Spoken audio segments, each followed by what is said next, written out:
Ravindran Duraisamy sir, நிகழ்ச்சி நான் உங்ககிட்டேருந்தே தொடங்குறேன். நாளை காலையிலிருந்து வாக்குகள் எண்ணப்பட இருக்கின்றன. எப்படி களம் இருக்குது? இறுதி அஸ்திரம் மக்கள்கிட்ட இருக்குது. மக்கள் எந்த அடிப்படையில் முடிவு எடுத்திருப்பாங்கன்னு நினைக்கிறீங்க? ஜனநாயகத்தில் மக்கள் தான் எஜமானர்கள். மக்கள் தீர்ப்பை எல்லாரும் ஏற்றுக்கொள்வது தான் சரியான பாதையாக இருக்கும். என்னுடைய கணிப்பு இதில் என்னென்னா, தொடர் வெற்றியில் இருக்கக்கூடிய தமிழக முதல்வர் மு.க.ஸ்டாலின் அவர்களுக்கு மீண்டும் அவருக்கு ஒரு பெரிய வெற்றி இந்த தேர்தல் கொடுக்கணும் தான் நான் கணிக்கிறேன். தொடர் வெற்றிங்கிறது அவருக்கு 2019 வந்தது. 39க்கு 38 எடுத்தார். 2021 5.5 விழுக்காடு வித்தியாசத்தில் அது எடப்பாடி கொஞ்சம் எழும்பி வந்தார். அந்த பல அரசியல் நுணுக்கங்கள் சார்பாட்டு அவர் எழும்பி வந்தார். 5.5 விழுக்காடு வித்தியாசத்தில் அவர் வெற்றியை பெற்றார். அதற்கு பிறகு 2024 பலமுனை போட்டியில் அவர் 47 விழுக்காடு வாக்குகளுக்கு மேலே எடுத்து வெற்றியை பெற்றார். இப்பவும் பலமுனை போட்டி. எல்லா கட்சிகளுமே அவரை தான் எதிர்க்கின்றன. திமுகவுக்கு எதிராக எடப்பாடி பழனிசாமி ட்ரெடிஷ்னல் ரைவல். தம்பி பலமுறை சொல்லுவாங்க, திமுக அண்ணா திமுக தான் போட்டிங்கிற மாதிரி. பரம்பரை 77 இருந்தே ட்ரெடிஷ்னல் ரைவலான எடப்பாடி பழனிசாமி அன்புமணி ராமதாஸை, டிடிவி தினகரனை, பாஜகவை சேர்த்துக்கிட்டு ஒரு அணியாக எடப்பாடி பழனிசாமியை எதிர்க்கிறாரு. அதுபோல் சீமான் திராவிடத்துக்கு எதிராக மு.க.ஸ்டாலினை எதிர்க்கிறாரு. தென் புதுசாக வந்த டிவிகேயும் திமுக தீய சக்தின்னு சொல்லி டிவிகே வர்சஸ் டிஎம்கேன்னு திமுகவை தான் 3 பேருமே எதுக்குறாங்க. இந்த இடத்துல ஸ்டாலின் கன்சிஸ்டண்டாக 45 விழுக்காடு வாக்குகளுக்கு மேலே பெற்ற ஒரு தலைவராட்டு தமிழ் மண்ணில் பயணிச்சுட்டு இருக்கிறாரு. கடைசியாக அவருக்கு பலம் என்னன்னா, மக்களவைத் தேர்தலுக்கு பிறகு அவர் சந்தித்த 2 இடைத்தேர்தலையுமே பிரதான எதிர்க்கட்சியான எடப்பாடி பழனிசாமி களம் காணலை. அவர் மிகப்பெரிய வெற்றி அது பெற்றார். அந்த இடைத்தேர்தல் தாங்கிறத நம்ம உணர்றோம். பட் அதுக்குள்ளே ஒரு போலரைசேஷன் மேற்கு மாவட்டத்திலையும் வட தமிழகத்திலையும் இருக்குது. தென் கடைசியாக அவர் அதிமுக பாஜக சேரும்போது அவரும் புத்திசாலித்தனமாக தேமுதிகவை கூட்டணியில் சேர்த்துக்கிட்டார். தேமுதிக கூட்டணிங்கிறது அவருக்கு பெரிய ஒரு பலனை கொடுக்கக்கூடிய ஒரு கூட்டணியாட்டு ஓட் கான்ட்ரிபியூட் பண்ணுறத நம்ம பார்க்குறோம். அதிமுகவில் இரட்டை தலைமையில் ஒரு தலைவராக இருந்த ஓபிஎஸ்ஸையும் அவர் திராவிட முன்னேற்ற கழகத்துக்குள்ளே சேர்த்து கொண்டு அவருக்கு டிக்கெட் கொடுத்துருக்கிறாரு. அதே மாதிரி வைத்தியலிங்கம், மனோஜ் பாண்டியன் போன்ற பல திராவிட முன்னேற்ற கழகத்தை சேர்ந்தவர்களும் அவரோட இணைஞ்சிருக்கிறாங்க. தென் என்டிஏ சப்போர்ட் பண்ண முத்தரையர் சமூகத்தை சேர்ந்த செல்வகுமார் அவருக்கு நத்தத்தில் ட்ரீட் கொடுத்துருக்காரு. முக்குலத்தோர் புலிப்படைன்னு அகமுடையார் சமூகத்தை பிரதிபலிக்கக்கூடிய தம்பி பாப் கருணாஸுக்கு டிக்கெட் கொடுத்துருக்காரு சிவகங்கையில். இப்படி அவர் எஸ்டிபிஐ எடப்பாடி கூட இருந்த எஸ்டிபிஐக்கு டிக்கெட் கொடுத்துருக்காரு. தமிமன் அன்சாரின்னு மேக்சிமம் தன்னோட அணியை அபண்டன் காஷனில் பெருசாக்கி ஒரு 51 விழுக்காடு பலம் கொண்ட ஒரு அணியாட்டு அவர் உருவாகி நிற்கிறாரு.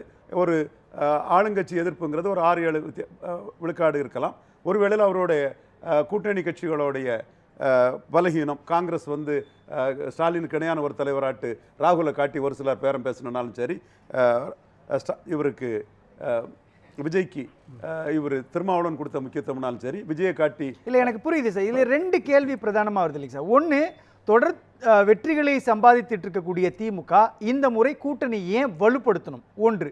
2வது புள்ளி என்ன அப்படின்னு பார்க்குறப்போ, திமுக கூட்டணியில் இருக்கக்கூடிய கூட்டணி கட்சிகளினுடைய தலைவர்களே அதிருப்தியை வெளிப்படுத்துகிற மாதிரி பேசுகிறாங்க இல்லையா? திருமாவளவனுடைய பேச்சு, வைகோவுடைய பேச்சு, பிரேமலதாவுடைய பேச்சு, அதே மாதிரி கேபியோடைய பேச்செல்லாம் இருக்கு இல்லையா? இது எல்லாமே தேர்தலுக்கு பின்பு ஒரு மாற்றத்தை ஏற்படுத்துன்ற துணியில் பேசுகிறாங்க. இந்த 2 புள்ளிக்கான ஜஸ்டிஃபிகேஷன் என்ன? அணியை ஏன் பலப்படுத்தணும்னா, 2014 மிகப்பெரிய வெற்றியை பெற்ற மோடி இந்தியாவுக்குள்ள அதை செய்தார். அதை ஸ்டாலின் செய்கிறதில் ஒன்றும் தவறில்லை. அபண்டன் காஷனில் ஒரு தலைவர் செய்கிறதுல எந்த தவறுன்னு சொல்ல முடியாது. நீங்கள் கலைஞர் இப்படி அணியை பலப்படுத்தாமல் தான் 98 தோல்வியை தழுவினார். பலப்படுத்துறதுக்கு வாய்ப்பு இருந்தும் அதை கோட்டை விட்டது கலைஞருக்கு தவறுங்கிற முத்தமிழறிஞர் கலைஞர் தவறில் பாடம் படித்து ஸ்டாலின் செய்கிறனால தான் புரட்சித் தலைவர் புரட்சித் தலைவி முத்தமிழறிஞரை விட வெற்றிகளில் மேலே நிற்கிறாரு. ஸோ அவர் அணியை பலப்படுத்தினது தவறு நாம் சொல்ல முடியாது. மற்றபடி கூட்டணி கட்சிகள் மத்தியில் பிரச்சனை இருக்குங்கிறது மறுக்க முடியாது. ராகுல் காந்தியே ஒரே மேடையில் வரலங்கிறத நம்ம கண்கூட பார்த்தோம். ஸ்டாலினோட அகில இந்திய ஸ்டேச்சர் உயர்றதை மோடி மகிழ்றாரு. ராகுல் காந்திக்கு அது ஏற்றுக்க முடியாத ஒரு தன்மையை நம்ம தெளிவாக தெரியும். நான் சொல்றது 100% உண்மையான ஒரு விஷயம் இது. தென் இந்த இடத்துக்குள்ள திருமாவளவன் போன்றவங்களுக்கு தங்களுக்கு இன்னும் பெரிய அளவுக்கு முக்கியத்துவம் வேணும்னு நினைக்கிறாங்க.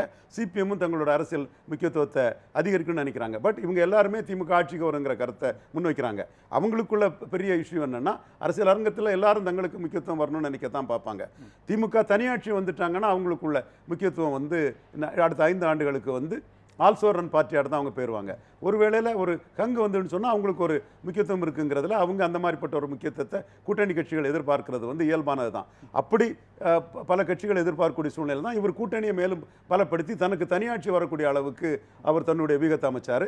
என்னோட பார்வை 40 விழுக்காடு வாக்குகளுக்கு மேலே திராவிட முன்னேற்ற கழக அணி விஜயால் ஏற்படக்கூடிய பாதிப்பையும் தாண்டி எடுக்க முடியும் நான் கருதுறேன். அதே பல இடங்களில் விஜய் ஃபேக்டர் ஒர்க் அவுட் ஆகிருக்குது அப்படின்றாங்க இல்லையா சார், அது திமுக கூட்டணிக்கு பாதிப்பு ஏற்படுத்தாது? அதுதான் நான் சொல்றேன். திமுக கூட்டணியில் உள்ள கட்சிகள் சேதாரத்தை விஜயால ஏற்படுத்துவாங்க. அதோட சேதாரம்ங்கிறது வந்து என்ன சூழ்நிலைனாலும் 40+ங்கிறத தாண்டி ஸ்டாலினுக்கு இருக்கும். அதுதான் பல கருத்து கணிப்புகள்லாம் 42ங்கிறதெல்லாம் தாவேகா அல்லது விஜயோடைய வருகை அப்படின்றது திமுக கூட்டணி கட்சிகளுக்குள்ள பாதிப்பு, திமுகவுக்கு கிடையாது. அதனால தான் 42 விழுக்காடு திராவிட முன்னேற்ற கழகம் எடுக்குதுன்னு பல கருத்து கணிப்புகள் SSNA சர்வேனாலும் சரி, அக்னி நியூஸ்னாலும் சரி, துக்ளக் இதயானாலும் சரி, பலரும் அந்த கருத்தை சொல்றாரு. இப்போ தம்பி சகோதரர் துக்ளக் இதயா கிரெடிபிலிட்டி உள்ளவர், SSN கிரெடிபிலிட்டி உள்ளவர், அவங்க வந்து 40 விழுக்காடுக்கு மேலே எடுக்கான்னு சொல்லும்போது அடுத்து வரக்கூடிய கட்சிக்கும் திராவிட முன்னேற்ற கழக அணிக்கும் இடையில 10 விழுக்காடுக்கு மேலே டிஃபரன்ஸ் இருக்குது. ஸோ 10 விழுக்காடு மேலே டிஃபரன்ஸ் இருந்ததுன்னா அது 150 சீட்டுக்கு மேலே கொண்டு போகக்கூடிய ஒரு சூழ்நிலையை தான் உருவாக்கும். இன்னொரு வகையில் நீங்கள் பார்த்தீங்கன்னா அடுத்து இருக்கிறது வந்து எடப்பாடி பழனிசாமியோட பாஜக அணி தான் அடுத்து 2வது இருக்கிறாங்க. அவங்கள பொறுத்தவரை எடப்பாடி பழனிசாமி தலைமையை பொறுத்தவரை தினகரனால் பாதிக்கப்பட்டது, கமலஹாசனால் பாதிக்கப்பட்டது, தென் அண்ணாமலையால் பாதிக்கப்பட்டது, OPS-ஆல் பாதிக்கப்பட்டது, சீமானால் பாதிக்கப்பட்டிருக்குது. இப்படி ஒரு 5 தலைவர்கள், இன்னும் வேறு கூட யாருக்கான்னு தெரியல, 5 தலைவர்களால் பாதிக்கப்பட்ட ஒரு தலைவராக தான் எடப்பாடி பழனிசாமி இருக்கிறாரு. இப்போ இந்த இதில் 6வதாக விஜயால தான் அதிகம் பாதிக்கப்படுவாருங்கிறது என்னோட ஒரு கருத்து. ஏன்னா விஜய் வர்றதே எம்ஜிஆர் ஜெயலலிதாவை சொல்லி எடப்பாடியோட ஃபைட்டிங் கெப்பாசிட்டி இல்லைன்னு சொல்லி ஸ்டாலினுக்கு எதிராக தான் வராரு. நீங்கள் யாரும் பாருங்க, இங்கே இந்த சபையில் இருந்தாலும் சரி, எல்லா இடத்துலாம் பாருங்க, விஜயை தூக்கி பிடிச்சி பேசுறது யாரு? ஸ்டாலினுக்கு எதிரான சக்திகள் தான். அப்போ ஸ்டாலினுக்கு எதிரான சக்திகள் விஜயை தூக்கி பிடிச்சி பேசுகிறாங்கன்னா அவங்க கட்சியிலேருந்து தான் பலகீனம் வருது. தமிழிசை, நயினார், ஆரம்பத்தில் அண்ணாமலை எல்லாம் விஜய்க்கு முக்கியத்துவம் கொடுக்குறாங்கன்னா அவங்க ஓட்டு தான் டிசிபேட் ஆகும். எடப்பாடி பழனிசாமி வந்து ஒரு பெரிய கட்சி வருதுன்னு அவரை சொன்னாருன்னா அவருக்கு தான் அதில் பாதிப்பு வரும். இல்லை, எனக்கு அதில் ஒரு புள்ளியை விளக்குவீங்களா சார்? இப்போ திமுகவுக்கு பாதிப்பு வராது, ஆனால் திமுக கூட்டணிக்கு பாதிப்பு வரும்ன்ற ஒரு கால்குலேஷன் வைக்கிறீங்க. ஆனால் இந்த பக்கம் நிறைய அரசியலை பார்த்துருக்குது, நிறைய தேர்தல்களை அதிமுக பார்த்துருக்குதுன்றப்போ நீங்கள் திமுக கூட்டணியினுடைய கட்சிகள் பாதிப்பு ஏற்படுத்துகிற மாதிரி அதிமுகவுக்கு ஒரு பாதிப்புன்றீங்களே, அப்போ இவங்களுடைய பாரம்பரிய வாக்குகள், இத்தனை காலத்தினுடைய தேர்தல் அனுபவங்கள் எல்லாமே சுக்குநூறாக உடஞ்சு அதிமுக கூட்டணி கட்சியான NDA கட்சிகளுக்கு பெரிய பாதிப்புங்கிறத நான் சொல்கிறேன். தினகரன் விஜயை ப்ரொஜெக்ட் பண்ணார், அதுக்கு பிறகு அவர் NDAக்குள்ளே இருக்கிறாரு. இவர் ஏற்கனவே சொன்ன மாதிரி தமிழிசை, நயினார், இவங்க பாஜக தலைவர்கள் வந்து விஜயை ப்ரொஜெக்ட் பண்ணாங்க. அவங்க இன்னைக்கு விஜய் தனியாக இருக்காங்க, அவங்க தனி அணியாக இருக்கிறாங்க.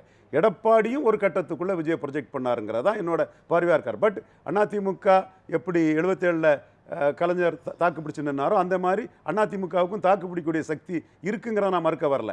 ஆனால் OPS-ஐ நீக்கினதில் அதிமுகவோட அந்த சோல், அந்த ஆன்மா போயிட்டுங்கிறது என்னோட ஆணித்தரமான கருத்து.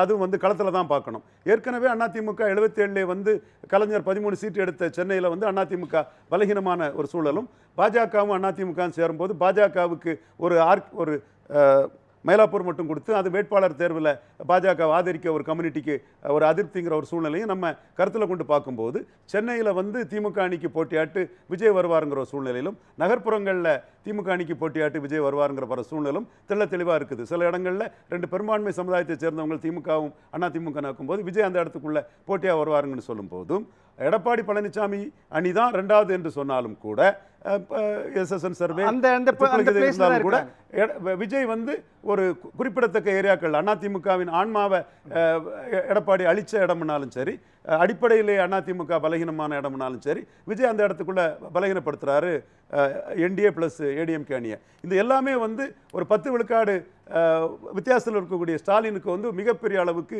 சீட் கன்வர்ஷனை கொடுக்குங்கிறதான் என்னோட பார்வை. இதைத்தான் நான் தொடர்ந்து சொல்லிட்டு இருக்கிறேன். ஸ்டாலின் அணி பிரச்சனைகள் இருக்குது. ராகுல் காந்திக்கு ஸ்டாலினுக்கு உயரம் பிடிக்கல, நான் மறுக்க வரல. பட் அவங்க வந்து பிரிஞ்சு நிற்காம சேர்ந்தே பயணிக்கிறாங்க. இவங்க பிரிஞ்சு நின்று அப்புறம் சேர்ந்துருக்கிறாங்க. பாமகனாலும் சரி, பாஜகனாலும் சரி, பிரிஞ்சு நின்று சேர்ந்து பயணிக்கும் போது தான் விஜய் அதுக்குள்ள என்டர் பண்ணி ஊடுருவி வர்றதுக்கான வாய்ப்பை இவங்க தான் கொடுத்துருக்காங்கிற பார்வையில் பார்க்கும்போது ஸ்டாலின் வந்து சீட் கன்வர்ஷனில் ரொம்ப கம்ஃபர்டபுள் பொசிஷனில் இருக்கிறதா தான் நான் பார்க்குறேன். இதில் ஒரு டேட்டா இருக்கு இல்லைங்க சார், ஏறக்குறைய 2021 சட்டமன்ற தேர்தல் நடந்த அந்த கடைசி கட்ட தேர்தலில் மேற்கு மண்டலத்தினுடைய வாக்குகள் வந்து அதிமுக அதிக இடங்களில் வெற்றி பெறுவதற்கான ஒரு முக்கியமான ஃபார்முலாவாக இருந்துச்சு இல்லையா? இப்போ அந்த ஓட்டுன்றது அதிமுகவுக்கு இருக்குமா, அதுக்குள்ள விஜய் தாக்கத்தை ஏற்படுத்துவாரான்னு ஒன்று. ரெண்டாவது புள்ளின்றது நிறைய இடங்களில் திமுக வெற்றி பெறுவதற்கான சீட்டு அப்படின்றது ஏறக்குறைய ஒரு 40 இடங்களுக்கு மேலே ஒரு 5000-6000 வாக்கு வித்தியாசத்தை தான் அதிமுக கிட்ட இருந்து திமுக ஜெயிச்சிருக்கு. அப்படின்றப்போ இந்த இடத்துல விஜயோடைய கால்குலேஷன்றது திமுகவுக்கும் வெற்றியை உறுதி செய்ய முடியாது. இந்த இடத்துக்குள்ள 71 இருந்து பார்க்குறேன். பெருந்தலைவர் காமராஜ் தான் காங்கிரஸ் தமிழ்நாட்டில் காந்தியை மன்னிப்பு கேட்க வச்சாரு. பட்டேலுக்கு எதிராக நெஹ்ருக்கு துணையாக நின்றனால ஃபர்ஸ்ட் கான்ஸ்டியூஷன் அமெண்ட்மெண்ட்லாம் கொண்டு வந்தார். அந்த காமராஜுக்கு வந்து இந்திரா காந்தி ஸ்பிளிட்டில் ஒரு 5 விழுக்காடு வாக்குகளுக்கு மேலே பலகீனம் அடைஞ்சது. அந்த கட்சியோட உருவம் முதல்ல இழந்தது. 90% தொண்டர்கள் காமராஜ் கூட நின்னாலும் இந்திரா காந்தி ஸ்பிளிட்டால் பாதிப்படைஞ்சார். அதே மாதிரி ஓபிஎஸ் ஸ்பிளிட்டால் எடப்பாடி பாதிப்படைஞ்சிருக்கிறாருங்கிறது என்னோட பார்வை. ரிசல்ட் தான் அதை சொல்லணும். நான் அதில் ஆணித்தரமாக நம்புறேன். ஆனால் இப்போ ஓபிஎஸ்ஸால அந்த ஒரு இது இருக்குன்னா தென் மாவட்டங்களுக்குள்ள தானே ஏற்கனவே தென் மாவட்டங்களை தோல்வியை சந்திச்சிருக்காங்க. அவங்களுடைய பலமே மேற்கு தமிழ்நாடு அப்படின்னும் பொழுது அந்த ஃபார்முலா அங்கே சரியாகாது. மேற்கு தமிழ்நாட்டில் அதிமுக பிளஸ் பாஜகவை நான் மதிக்கிறேன். அது பாஜகவுக்கு செல்வாக்கு இருக்குது. கோவை குண்டுவெடிப்பிலிருந்து பாஜகவுக்கு செல்வாக்கு இருக்குது. அவங்க பாஜகவும் சோஷியல் இன்ஜினியரிங் பெரிய அளவில் பண்ணியிருக்காங்கன்னு மதிக்கிறேன். ஆனால் ஓபிஎஸ் ஒரு இலையில் இபிஎஸ் ஒரு இலையில் இருக்கும்போது ஒரு பொதுத்தள கட்சிங்கிற எண்ணம் இருந்து ஓபிஎஸ்க்கு ஒரு சிம்பை தான் இருந்து அவரை எடப்பாடி தள்ளிட்டாருங்கும் போது வந்து அது கொங்கு மண்டலத்திலே பல சமூகங்கள் மத்தியில் அது கண்டிப்பாக அதிருப்தி இருக்குது. குறிப்பாக தென் மாவட்டத்திலிருந்து மைக்ரேட் ஆகி சூலூர், திருப்பூர் போன்ற பகுதியில் வாழக்கூடிய முக்குலத்தோர் சமூகங்கள் மத்தியில் மிகப்பெரிய அதிருப்தி இருக்குங்கிறது 2021 வாக்களிச்சவங்க மத்தியில் இருக்குங்கிறத நான் கண்கூடா பார்க்கக்கூடிய ஒரு விஷயமா தான் நான் பார்க்குறேன். அதில் இன்னொரு விஷயம் எடப்பாடிக்கு என்ன அட்வான்டேஜ்னா, தம்பி அதை சொல்லுவார் அக்னீஸ்வரன், ஓபிஎஸ் வந்து திமுகவிலே சேர்ந்தது அதிமுக சென்டிமெண்ட்டுக்கு நாங்கள் தாங்கிற ஒரு கிளைமா அவர் வைக்கலாங்கிறதையும் நான் மறுக்க வரல. பட் ஓபிஎஸ் ஃபேக்டர் வந்து 21 பொதுத்தள கட்சிங்கிற இமேஜை 26 அதிமுகவுக்கு பாதிப்படை செய்திருக்குது. இதுதான் விஜய் போன்றவர்களை என்ட்ரி பண்ணதுக்கும் ஒரு காரணமாட்ட அமைதுன்னு நான் பார்க்குறேன். ரவீந்திர துரைசாமி சார், ரொம்ப சுருக்கமா என்னை பொறுத்தளவில் ஸ்டாலின் வர்சஸ் அதர்ஸ் தான் தமிழ்நாடு அரசியல். அந்த அதர்ஸில் மாற்றம்ங்கிறதுல வந்து நேரடி திராவிட இயக்கம் மாற்றங்கள் எடப்பாடி பழனிசாமி, கடைசி நேரத்தில் வந்து எடப்பாடி பழனிசாமியும் சேர்த்து 2 கட்சிகளுக்கு எதிரான மாற்றம்ங்கிற லெவலில் விஜய் ஒரு பாப்புலர் ஸ்டார். அடுத்தால தொடர்ந்து 4 கட்சிகளையுமே எதிர்த்து 4 கட்சியுமே சரின்னு சொல்லக்கூடிய சீமான், 3 தரப்பு இருக்கிறதுனால நான் மீண்டும் சொல்கிறேன், மற்ற 3 பேரும் எடுக்கக்கூடிய வாக்கு வந்து ஸ்டாலின் எடுக்கக்கூடிய வாக்கை விட அதிகமாக இருக்கும். இண்டிவிஜுவல் ஸ்டாலின் எடுக்கக்கூடிய வாக்கு 2வது வர்றவரை விட 10 விழுக்காடுக்கு மேலே அதிகம் இருக்குங்கிறதான் என்னோட பார்வை. இதை தான் 2024 மக்களவைத் தேர்தலில் என்னோட கணிப்பாக சொன்னேன். அதுலேயும் தெளிவாக தான் சொன்னேன். இன்றைக்கும் என்னோட பார்வை அதாக தான் இருக்குது. பொறுத்திருந்து. நன்றி.